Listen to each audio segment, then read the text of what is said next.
কারণ আমার আল্লাহ বলেছে বান্দারে নারীদেরকে পায়ের মাটি দিয়ে সৃষ্টি করি নাই, নারীদেরকে হাতের মাটি দিয়ে সৃষ্টি করি নাই, নারীদেরকে মাথার মাটি দিয়ে সৃষ্টি করি না।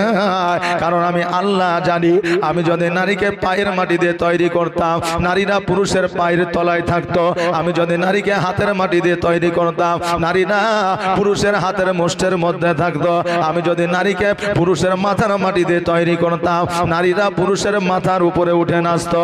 কিন্তু আমি আল্লাহ পায়ের মাটি দিয়ে তৈরি করি নাই, হাতের মাটি দিয়ে তৈরি করি নাই, মাথার মাটি দিয়ে তৈরি করি নাই, আমি পুরুষের বুকস্থলের বাম পাজরের মাটি দিয়ে নারীকে তৈরি করেছি।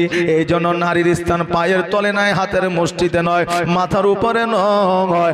আল্লাহ বলে প্রত্যেকটা স্বামীর কাছে প্রত্যেকটা স্ত্রীর জায়গা হলো বুকস্থলে, হৃদয় মাঝে। জোরে বলেন সুবহানাল্লাহ। নারীরা গোলাপ